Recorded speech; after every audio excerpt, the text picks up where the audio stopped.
Hey everyone, it's Strange Michael. I hope you're doing well today. I have another review for a kind of reboot of the Nightmare on Elm Street franchise. It follows up the 1991 Freddy's Dead, The Final Nightmare, which is the sixth film in the franchise. Currently I'm talking about number 7, which is called Wes Craven's New Nightmare.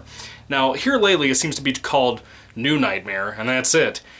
The full title in the context of the movie makes more sense with it being called Wes Craven's New Nightmare, and as you can tell from the title, the creator himself, who basically forsake the entire series after part 3, comes back to direct and write a brand new movie to really kind of relaunch Nightmare on Elm Street, but also to kind of finalize it. A lot of people apparently Never Sleep Again kind of records too, like Rob Shea, if you know who he is, the New Line Cinema owner, creator, crafter, whatever. Everybody apparently was on the same page that Freddy's Dead is not the best ending to a series with so much notoriety, with so much pop culture meaningfulness. And so they decided to do something else, and apparently Bob Shea and Wes finally made up. Now, I have a lot to say about this. Mind you, it came out in 1994, the year I was born, which is kind of cool.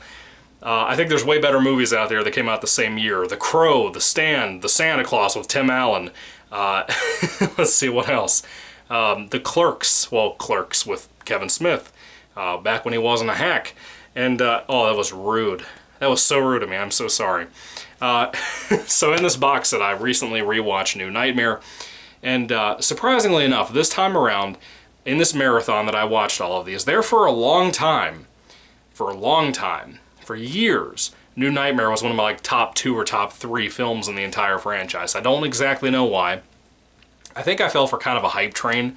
To me, looking back in hindsight, talking with people, at least in recent years, it seems like most people that are fans of this franchise don't really love this movie, don't really remember this movie all that well, don't really watch this pretty commonly. Myself being a big fan of the franchise, I watch this every single time I marathon these movies. Very rarely do I ever watch one of these without watching the rest relatively soon.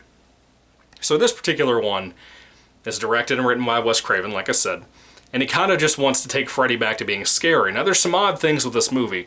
This movie basically says, okay, the first 6 films are all real. They're movies, though, in the reality of this movie, and this movie takes place in our reality, supposedly. We follow Heather Langenkamp herself, who played Nancy in the original film. This is her 3rd time back in the franchise, and she puts on a better performance in this movie than she ever has, by the way. There's her husband, and her son, and she's recently having a lot of issues with stalkers, of course, Nightmare on Elm Street fans and whatever. I feel like this movie really kind of pushed this stupid, toxic fandom nonsense that Disney and everybody else want to push onto the populace these days. There is no such thing as toxic fandom. There are people who are awful, there are racists, there are sexist, there are all kinds of things like that out in the world. Toxic fandom is bullshit. It doesn't exist, in my opinion. It's one of the issues I have with the new Scream film as well. That kind of nonsense isn't real. Stop following the media on that nonsense. People either like your movie a lot or they hate it. It either is good or it sucks, one of the two. And it can be in between somewhere in there, but when you politicize something before it even comes out and then the movie has nothing of that within it, then what do you expect? Now, this movie isn't picking a side on that. It's more about just kind of saying, hey, fans can be awful. Fans in the horror community look at this movie, I think, and feel like they're having a mirror aimed up at themselves for things they're not guilty of, you know? And so, coming into this time around, not that I think it's not a love letter to the Elm Street franchise, because it is. It is. It loves the series. It has mostly nods to the original movie that Wes Craven wrote and directed. But it doesn't really have as much to point to for these sequels before this movie. Now, are there things I like about this movie? Absolutely, absolutely. There's some really good stuff in here for its time. Mind you, this is, I think, the year before Scream came out, 1995. I believe this is the year before Scream came out, and this is a precursor to what Scream would do, but Scream perfects, in my opinion. This movie's not bad by any means. The biggest issue I have with it is that, number one, it's not really a slasher. It has moments of that, but it's very brief. There's maybe 2 or 3 kills in the entire film. There's a lot of tension building, though, which works most of the time.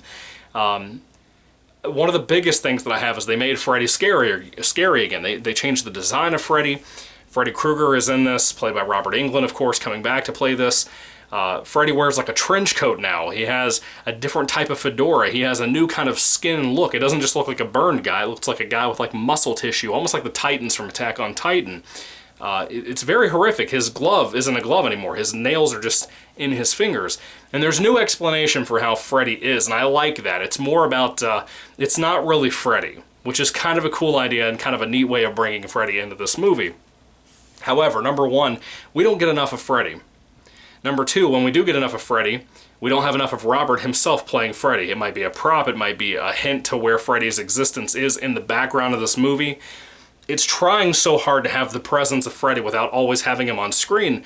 And one of the weirdest things about this movie for me is how little of a part Robert Englund plays on this movie as himself. He's in the movie as himself, as are many character actors from previous films. Not Johnny Depp, but other people, like the guy that played is his name Rod in the original film? The guy with the leather jacket that goes on the run and all that. He's in here, the original actor. There's a lot of original cast in this movie.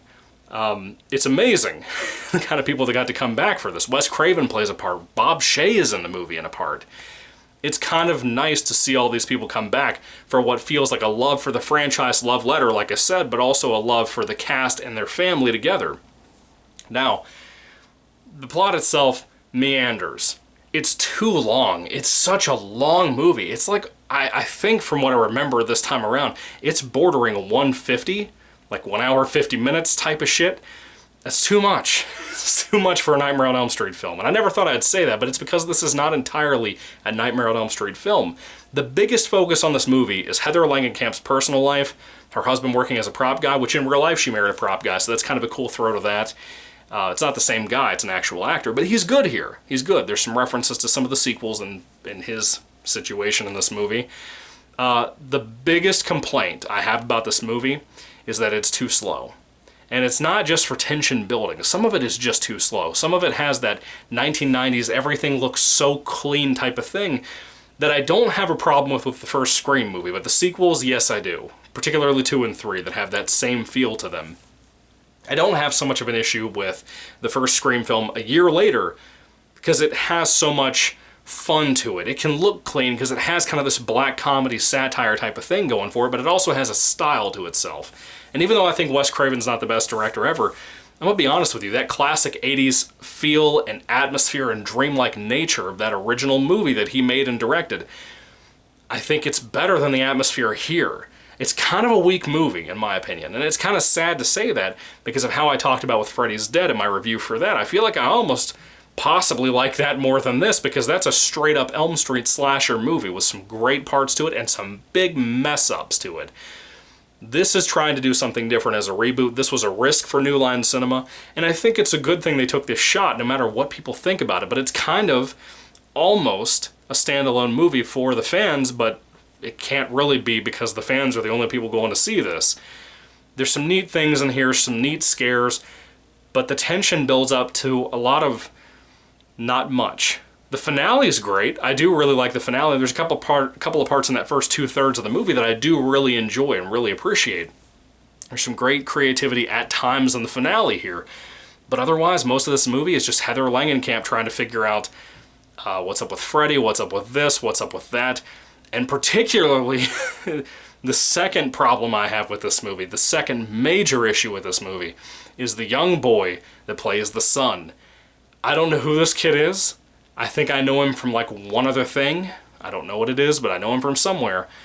This kid is so awful in this movie. And it's sad to say that because he's so precious and he seems like a sweet, sweet kid in real life. Because kid actors, they can only hide so much of themselves from the audience in movies back in the day.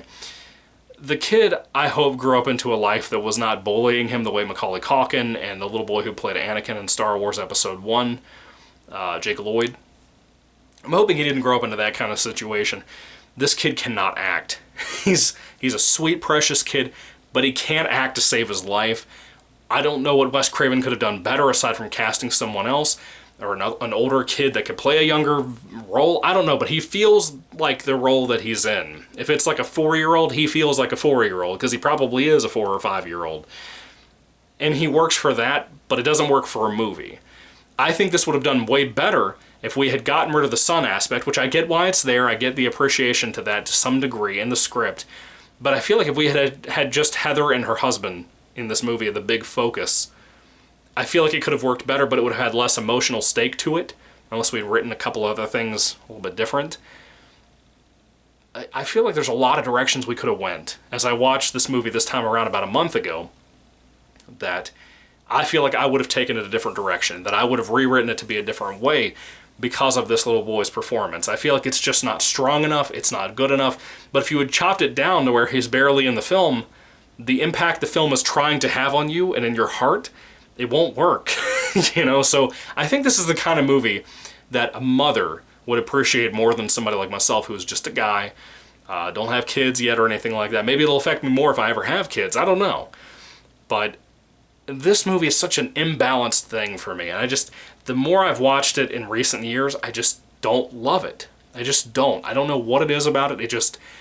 Maybe it's the tone to it. Maybe it's the texture and the atmosphere and the feel and the making of the movie, how it doesn't feel like a Nightmare on Elm Street film.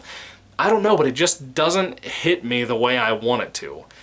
Is it trying to be clever? Yeah. Does it really pull that off? Sometimes. It has some issues. It's not great. It's not the worst thing ever. For its time, it looks pretty decent with the effects and whatnot. I gotta give it that. And they still kind of hold up to a degree. Some of it better than the original film Wes Craven made for the franchise that created the franchise. It's heavily flawed. I wish that Robert Englund himself, as himself, had more of a role in this movie. The third big goof that I have with Freddy is that not only is he having the trench coat on and stuff, which is cool, I like that. Do you remember Super Freddy? I believe from Freddy's Dead, the film before this, where it's basically like a big buff Freddy. Well, in this film, they basically have Robert in a muscular suit. And I'm convinced it's a muscular suit. You'll never, ever convince me otherwise. It looks stupid. It looks goofy, in my opinion. There are certain scenes that are ruined because of how Freddy looks in this movie. Not with the overcoat and stuff. When he has that on, he looks great, but he doesn't always wear that. There are moments in here that are so reminiscent and such a great throwback to the original film, and that works in its best ways, but there's so much of this movie that could be cut down. There's so much of it that should have been chopped out, so many elements of it that just don't work. It's a mess. It's kind of sloppy, and then Scream comes out a year later, and it's perfect. The first Scream film is a perfect movie. It's so good. I wouldn't change anything about that flick. Everybody in the film is great. Everything about it's great. This film is not a situation where it just aged poorly. That's not the case here. It just seems to me like it's not what it should be. It could have been great. And it could be really, really good, depending on who you are watching this or how many times you've seen it or whatever. A lot of things would play into factor here as a fan. But for me, it fell apart this time. I don't know. For some reason, I liked Freddy's Dead more than this time around. And I don't know how my ranking list is going to work after watching this time around. So, with that being said, New Nightmare, watched it in this box set. I got 2 more movies to review after this, and then I'm done. But for now, it is what it is. So, if I had to rate Wes Craven's New Nightmare, which pretty much the entire film is focused around Heather Langenkamp and Wes Craven, so that title makes sense to me, depending on what you've seen of the film, or if you've seen it at all. It makes more sense as you finish it. Wes Craven's New Nightmare, if I had to rate it on a 5-star basis, I would give it like... I'd give it like a 3 out of 5 stars. And I know that seems... It's a very low 3 out of 5. I know it seems like I should have rated it lower by what I've said about it and how I feel about it in my general synopsis of my thoughts, my general summary of my opinion. And maybe I should have, I don't know. But for me, I think a 3 out of 5 is mild as an answer. Again, it's kind of a low one for me, particularly because I've seen this so many times. I have to be kind of fair to it. And it's hard for me to think back of how I felt the first time I watched this. I feel like the first time I ever saw it, I was too young to appreciate what it was doing. Being older now, no, that's not the problem here. I think it's just a very imbalanced movie. I don't know why for the longest time this held up as like my favorite. I don't know why, or one of my favorites. I don't know what I was thinking with that. But even so, what are your thoughts on this, folks? I'd love to hear what your thoughts are on Wes Craven's New Nightmare. Do you love it? Do you hate it? Put all that down in the comment section down below. I'd love to hear what you have to say about this flick. It's such a mess for me. I hate being that guy. I know a lot of people love this movie, but it's like, shit, I can't really tell you otherwise. I just feel like it's so up in the air for me. Like, it's such a different thing from everything in the series And you either love that or you hate that. And at different times in my life, I've been very artsy-fartsy in my opinion of movies and whatever, so like there are times in my life where just being a pretentious idiot, I love this. But then again, recognizing it now, knowing that Scream came out a year later, excuse my French, that's a perfect movie, basically perfecting what this movie was doing. So, what are your thoughts once again? Put them down below. Thank you for watching, God bless you guys, and goodbye.